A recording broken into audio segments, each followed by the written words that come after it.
Welcome to Blueprint Narratives, the official channel of indiaartanddesign.com, exploring the intricate layers behind architectural and design projects, one story at a time.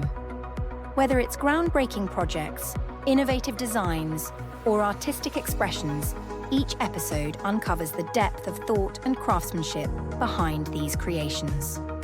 Over to our aesthete crew, who will take this conversation forward. Welcome back to Blueprint Narratives, the official podcast channel for indiaartanddesign.com. This is episode 06. And today, we're going deep into a world that's, well, I guess you could say both familiar and surprisingly innovative. Indian quilts. Oh, yeah. But not just any quilts.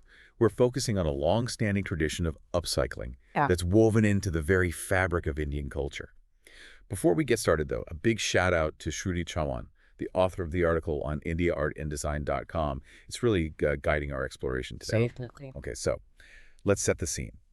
Imagine vibrant afternoons in rural India, women gathering, their hands rhythmically stitching together scraps of fabric, transforming what others might discard into something both beautiful and useful. Beautiful and useful. Yes, these aren't just quilts, they're tangible expressions of community, resourcefulness, and creativity. And what I find fascinating is that this tradition, it has specific names depending on the region. In Maharashtra, these quilts are called guradi. Guradi. While in North Karnataka, they're known as kawandi or kawadi. So we're talking about taking discarded saris, maybe a worn-out shirt, even old trousers, turning them into these stunning, functional quilts. What's incredible is the artistry involved. It's not just a random sewing together of scraps. No, not at all. The process starts with layering different sizes of colorful cloth pieces, carefully chosen to create a striking, abstract visual. I see. Imagine the patches of silk from a vibrant sari, mixed with the sturdy cotton of a well-loved shirt, each piece whispering a story of its past life. Oh, wow. That's a beautiful way to put it. And it's not just about the fabrics themselves. The stitching adds another layer of artistry. White thread is predominantly used, creating a delicate web that holds the pieces together and adds a distinctive visual signature to these quilts. I see, like a common thread. Yeah, exactly. But what really elevates this craft is the skill of the quilter, the size of the stitches, the variations in technique, even the way they incorporate their own design ideas. It's a form of personal expression, transforming everyday materials into a unique piece of art. A unique piece of art. And speaking of art, the visual appeal of these quilts, well, it's undeniable. The unplanned, organic patterns that emerge from the patchwork, they're reminiscent of certain modern art movements, where the focus is on texture, color, and form, rather than a literal representation. So like holding a piece of abstract art that also tells a story of resourcefulness and tradition. Right. But what's particularly exciting is how this ancient craft is being reimagined by contemporary artists. One such artist is Bishakha Ravaraj, who's pushing the boundaries of kawandi.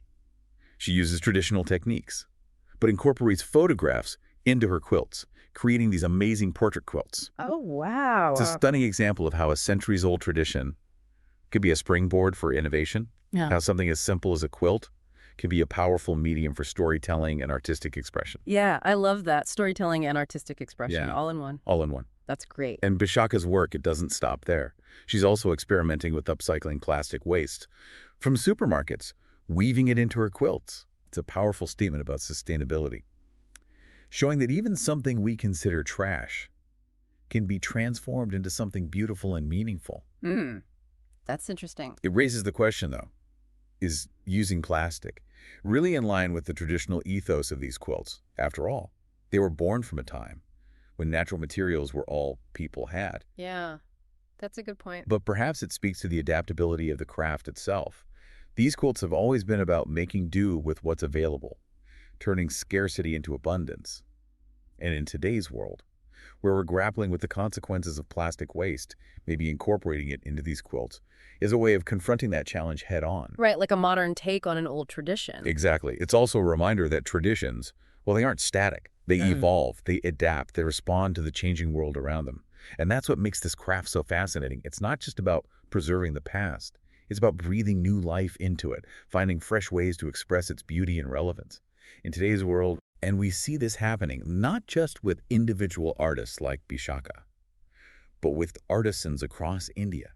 who are incorporating kawandi and guradi techniques into all sorts of contemporary creations. Oh, really? Yeah, we're talking garments with intricate patchwork detailing, bags adorned with vibrant kawandi panels, even book covers that feel like pieces of art themselves. It's like these ancient techniques are being woven into the very fabric of modern Indian design. Wow. But beyond the aesthetics, there's a deeper message here. It's about sustainability, about valuing resources, about finding beauty in the unexpected. It's a reminder that even in a world of mass production, there's still a place for handcrafted objects, for things made with care and attention to detail. Yeah. I think that's so important. Think about it. Holding one of these quilts, feeling the weight of its history, the story stitched into every patch, the hands that brought it to life. It's a tangible connection to a tradition that's been passed down through generations, a reminder of the creativity and resilience of the human spirit. That's beautiful. And it makes you wonder, what other hidden gems of traditional craft are out there, waiting to be rediscovered, reimagined, brought into the light? What stories do they hold? What lessons can we learn from them? Yeah, that's a great question. It's a question worth pondering, especially for those of us who are passionate about art and design. Because within these traditions, we might just find the inspiration for a new way of creating, a new way of thinking about the world, a new way of connecting with the materials and the stories they hold. Absolutely. And as we wrap up our deep dive into the world of Indian upcycled quilts, I want to leave you with a challenge. Okay. What if we looked at upcycling, not just as a technique, but as a philosophy, A philosophy. a way of seeing possibility, where others see only waste? I like that. For all you design and art enthusiasts out there, how can you incorporate upcycling into your own work? Maybe it's using reclaimed materials in a sculpture, or designing a fashion line from vintage fabrics. Let these guradi and kawandi quilts be your inspiration. Let their vibrant colors, intricate patterns, and stories of resourcefulness spark your own creative fire. Who knows?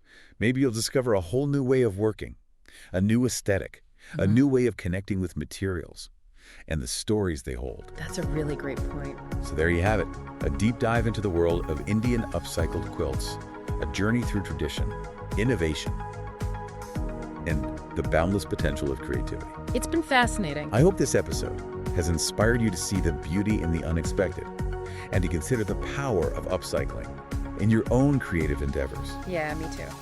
Don't forget to check out the link to Shruti Chauhan's article on indiaartanddesign.com. You'll find stunning images of these quilts, a real feast for the eyes. Oh, I'll definitely check that out. Until next time, keep exploring, keep creating, and keep those creative sparks flying. Sounds good.